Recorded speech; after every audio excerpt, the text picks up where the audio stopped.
Competitive exams की दुनिया में हर एक नंबर कीमती है ना? यहाँ कामयाबी सिर्फ ये जानने से नहीं मिलती कि पढ़ना क्या है, बल्कि ये समझने से मिलती है कि एग्जामिनर असल में पूछ क्या रहा है।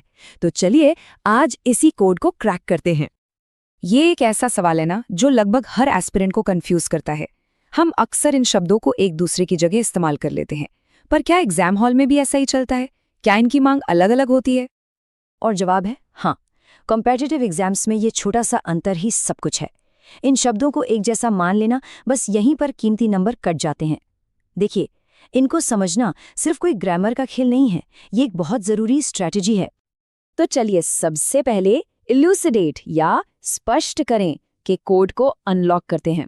जब भी ये शब्द दिखे, समझ जाइए कि एग्जामिनर चाहता है कि आप चीज़ों को बिल्कुल साफ कर दें।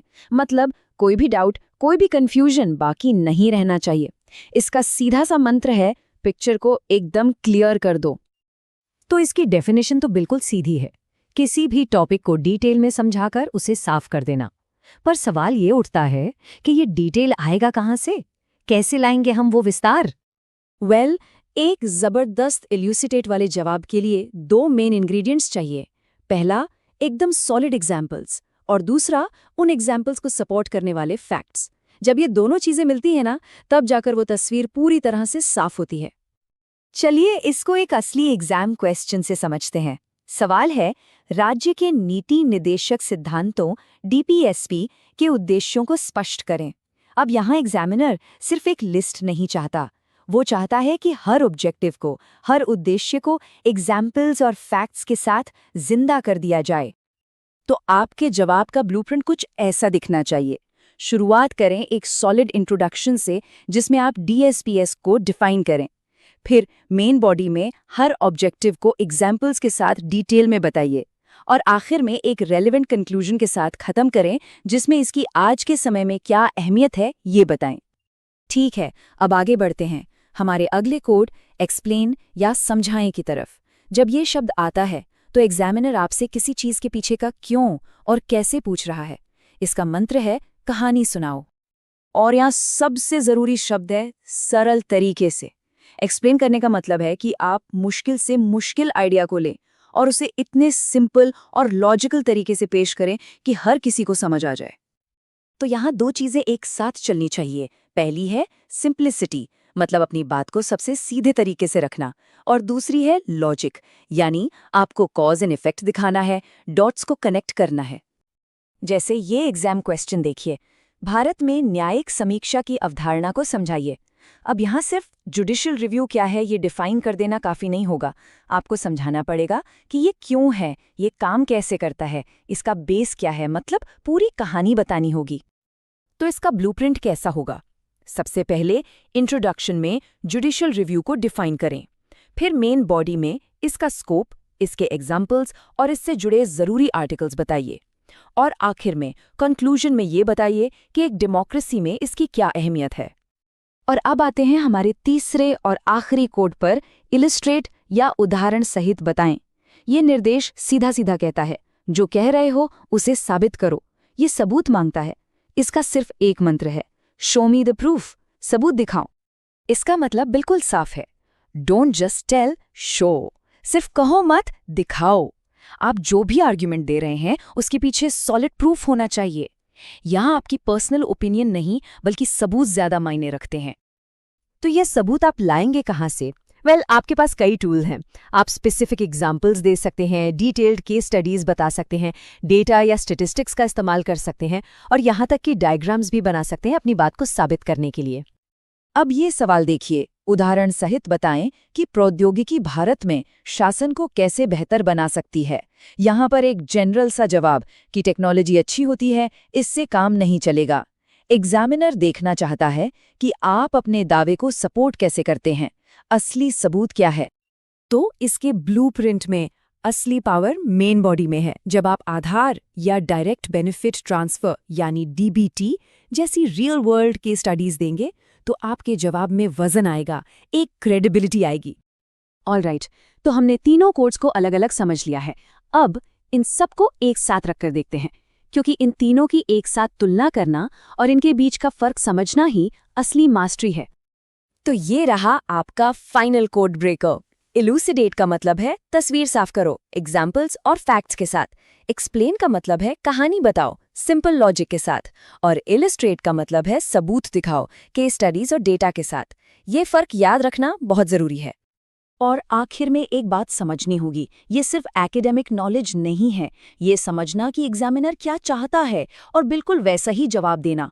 यही चीज आपको दूसरों से आगे ले जाती है। It's all about working smart और हर शब्द से ज्यादा नंबर निकालना। तो कोड तो अब क्रैक हो चुका है। सवाल ये है कि इस नई अंडरस्टैंडिंग के साथ अगला कौन सा डायरेक्टिव मास्टर किया जाएगा, क्योंकि मास्टरी की तरफ ये सफर तो बस अभी शुरू हुआ है। आज हम एक बहुत ही जरूरी कला के बारे में बात करने जा रहे हैं, और वो है जवाब देने की कला। हम समझेंगे कि परीक्षा में पूछे गए सवालों को असल में डिकोड कैसे किया जाए, ताकि हर जवाब सटीक और असरदार हो। अक्सर ऐसा होता है ना, कि हम सब कुछ पढ़कर जाते हैं, सारी जानकारी होती है, लेकिन जैसे ही सवाल सामने आता है तो हम सोचते हैं, अरे शुरू कहाँ से करें, कौन सी बातें लिखें और कौन सी छोड़ें। असल में एक अच्छा जवाब लिखने का राज सवाल में ही छिपा होता है। तो ये रहस्य है क्या? ये छिपा है सवाल के सबसे आखिर में आने वाले शब्द में, जिसे हम कहते हैं टेल वर्ड या फिर पुछल्ला शब्द। यही वो शब्द हैं जो हमें इशारा देते हैं कि एग्जामिनर असल में हमसे क्या चाहता है। अगर इन्हें समझ लिया तो सही जवाब लिखना बच्चों का खेल हो जाता है। तो चलिए एक एक करके इन शब्दों को समझते हैं। हमारा पहला टेल वर्ड है औचित्य सिद्ध करें या जस्टिफाई। इसका मतलब बहुत सीधा है, आपको दिए गए बयान के हक में एक मजबूत केस तैयार करना है। तो जब भी किसी सवाल में जस्टिफाई शब्द दिखे तो समझ लीजिए कि आपको एक वकील की भूमिका निभानी है। आपका काम है दिए गए मुद्दे का पक्ष लेना और उसे सही साबित करने के लिए एकदम ठोस तर्क, सबूत और अच्छे से अच्छे उदाहरण पेश करना। चलिए एक उदाहरण देखते हैं। सवाल है, भारत की सामाजिक व्यवस्था में आरक्षण की आवश्यकता का औचित्य सिद्ध करें। अब यहाँ सवाल साफ है, आपको ये साबित करना है कि भारत में आरक्षण क्यों जरूरी है। आपका पूरा ध्यान सिर्फ और सिर्फ इसके पक्ष में मजबूत दलीलें देने पर होना चाहिए। इस तरह के सवाल का जवाब देने का एक बहुत आसान तरीका है। सबसे पहले परिचय में आरक्षण का मकसद बताइए, फिर मुख्य भाग में इसके संवैधानिक आधार और सामाजिक न्याय से जुड़े तर्क दीजिए, और आखिर में एक मजबूत निष्कर्ष के साथ अपनी बात को पुख्ता कर दीजिए। ठीक है, तो जस्टिफाई तो समझ आ गया। अब चलते हैं हमारे दूसरे शब्द पर, आकलन करें या असेस। यहाँ मामला थोड़ा अलग है। इस शब्द का मतलब है किसी चीज के असर को मापना, और यहाँ आपकी भूमिका एक निष्पक्ष जज की है। तो आकलन का मतलब है किसी योजना या घटना का मूल्यांकन करना, यानी ये देखना कि वो कितनी कामयाब हुई। यहाँ याद रखने वाली सबसे जरूरी बात यह है कि आपको किसी का पक्ष नहीं लेना है, बल्कि एक बैलेंस बनाकर एक संतुलित विश्लेषण करना है। जैसे ये सवाल देखिए, बेरोजगारी कम करने में स्किल इंडिया मिशन की सफलता का आकलन करें। यहाँ आपको ये बताना है कि ये मिशन अपने मकसद में कहाँ तक कामयाब रहा और कहाँ चूक गया।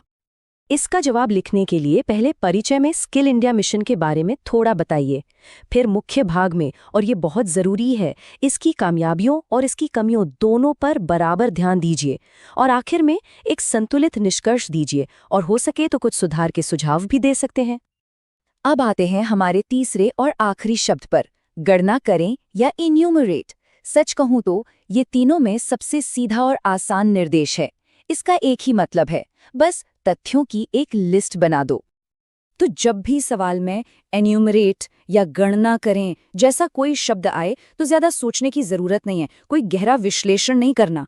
आपको बस दिए गए विषय से जुड़े फैक्ट्स को या उसकी विशेषताओं को एक एक करके एक क्रम में लिख देना है। इसका एक क्लासिक उदाहरण है, भारत के प्रधानमंत्री की शक्तियों और कार्यों की गणना करें। देखिए, यहाँ आपसे कोई राय या मूल्यांकन करने के लिए नहीं कहा गया है, बस लिस्ट बनाने को कहा गया है।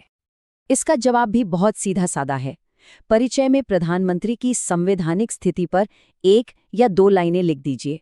मुख्य भाग में उनकी सभी शक्तियों जैसे कार्यकारी, विधायी और राजनयिक को पॉइंट्स में लिख दीजिए, और अंत में बस 1 लाइन में इस पद का महत्व बताकर जवाब खत्म कर दीजिए। तो अब जब हमने इन 3 जरूरी टेल वर्ड्स को समझ लिया है, तो चलिए इन सब को एक साथ एक छोटी सी टूल किट में देख लेते हैं। ताकि ये हमेशा याद रहे। देखिए, ये टेबल तीनों शब्दों के बीच का फर्क बिल्कुल साफ कर देती है। जस्टिफाई यानी बचाव करना, सिर्फ पक्ष में बोलना। असेस यानी तराजू के दोनों पल्लड़ों को तौलना, पक्ष और विपक्ष दोनों देखना। और इन्यूमरेट का मतलब है सिर्फ लिस्ट बनाना। ये टेबल एक तरह से आपके लिए एक कमाल की चीट शीट है। तो याद रखिए, अगली बार जब कोई सवाल पढ़ें तो उसके आखिरी शब्द पर जरूर ध्यान दें। वही वो चाबी है जो एक साधारण से जवाब को एक शानदार जवाब में बदल सकती है। पुच्छल्ले शब्द को समझ लिया तो समझिए उत्तर को समझ लिया। और आखिर में एक सवाल सोचिएगा कि विवेचना करें, विश्लेषण करें या टिप्पणी करें जैसे शब्द एक जवाब को किस तरह से बदलते हैं। इनके बारे में हम शायद फिर कभी बात करेंगे।